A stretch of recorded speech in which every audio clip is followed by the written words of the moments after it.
All right, so we are going to be discussing economics in the 20th century.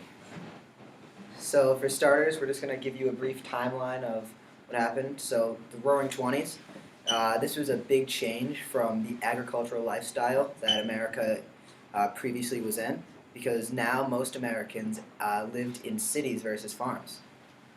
Also, consumerism exploded as the economy doubled from 1920 to 1929. And then the Prohibition era, actually, it took a big hit on the economy because it banned alcohol.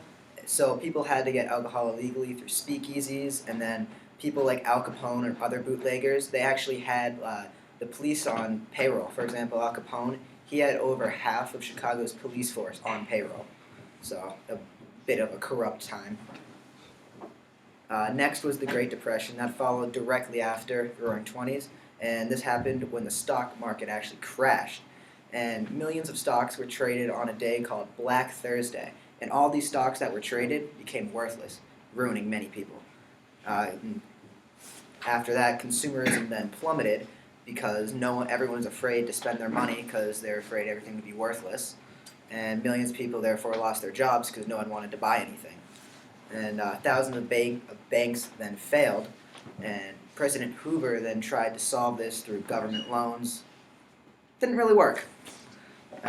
However, when World War II came around, that actually helped create jobs as people started to manufacture weapons and other defensive items. And then post-World War II, there's the creation of the International Monetary Fund.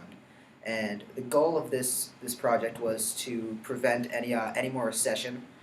And if any of the countries that were members of this needed money, they could take from the reserves that all the countries pulled in together. And the United States is one of the main contributors to this.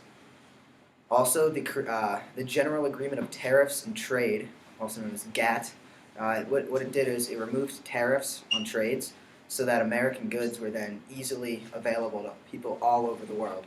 And in 1995, the World Trade Organization, which is basically just a better version of this, improved upon it. And then the creation of the World Bank was just to help pay for the destruction that World War II left all across the world. I'm going to talk about the declaration.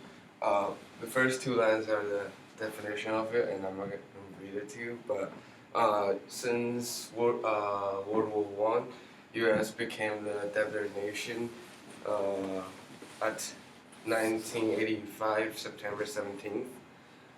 And recently, or not recently, like in past almost 20 years, American getting larger and larger and became one of the biggest debtor nations.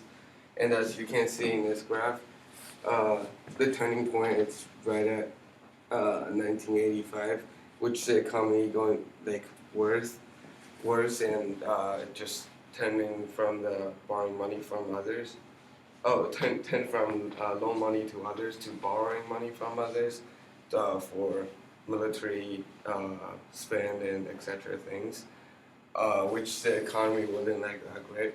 And the reason why American loan money to others after World War I is because United States got money from German after World War I, which U.S. is really rich at that time, so it turned from debtor nation to loan money to other countries, and at this point, the economy got bad again.